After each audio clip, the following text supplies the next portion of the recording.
Rainbows are formed when light shines through water, like when the sun shines through the rain. This light is bent and reflected and then refracted, a bit like a reflection in a mirror. Did you know that we normally only see half of a rainbow when they're in the sky? Rainbows are actually round.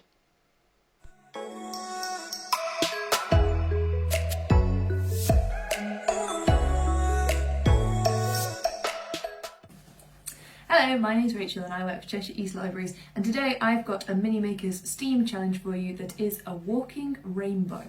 So to start with, you're going to need 6 jars, about the same size. You're going to need a jug of water, some kitchen paper and some food colouring in the primary colours, so that is red, blue and yellow. Excellent. So the first thing we need to do is get our jug of water, and we're going to fill all of our jars to about the same amount of water in each one, about halfway full.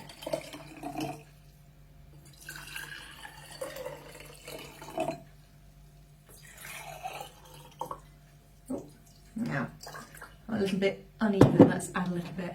Even all your jars out. So you've got about the same amount of water in each. This might mean that you need, like I'm doing, to pour a bit between them to make sure they're all at about the same level. Perfect. Okay, now you've got them all at the same level. You need to colour one jar, just one, yellow. So we'll add a few drops of our yellow food colouring to this jar here. We're going to colour one jar red. Add a few drops of red. I'm using gel food colouring, but you can use liquid or even powder should work. Just make sure you give it a good mix to distribute it well. And then one jar blue. Now we're only colouring 3 of the jars, you'll notice, and I wonder if you can figure out why. But give those a good mix, and then what we need to do is put them in an order that will mean that they form a rainbow. So you have to have a little think about primary and secondary colours and colour mixing. What colours make other colours? What order do the jars have to be in so that the colours make a rainbow when they mix together? Here's a clue.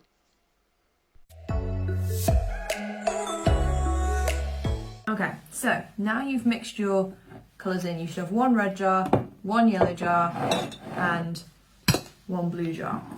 Did you figure out what order you'll have to put the jars in order to make the colours work? So if you mix blue and yellow, you're going to get what colour? Green, that's right. So you need to put blue here and yellow here. And then if you mix yellow and red, you're going to get orange, correct. What about if you mix blue and red?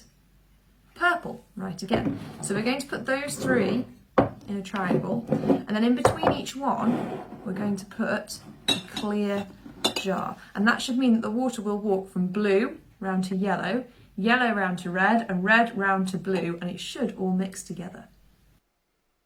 Walking water, capillary action in action. Intermolecular forces between the liquid and the paper towel create surface tension that makes the liquid cling on to the paper towel. The pressure gently pushes the water all the way through the towel and down into the jar next to it. Watch as the water walks from one jar to another, moving up the paper towel and into the next jar. This capillary action is also how plants pull water from the soil and up into their leaves to keep watered. Alright, so now we've got our jars set up, we need to give our water something to walk along.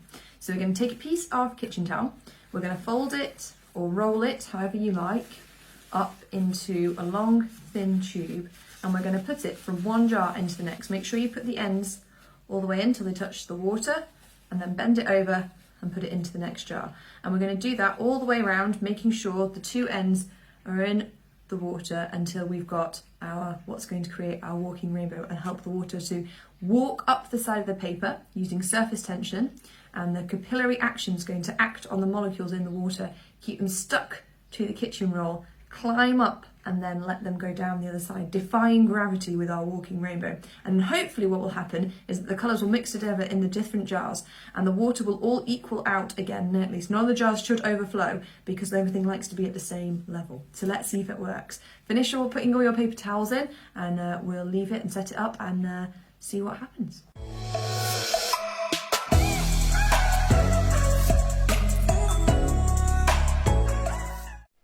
What is pride and what do rainbows have to do with it?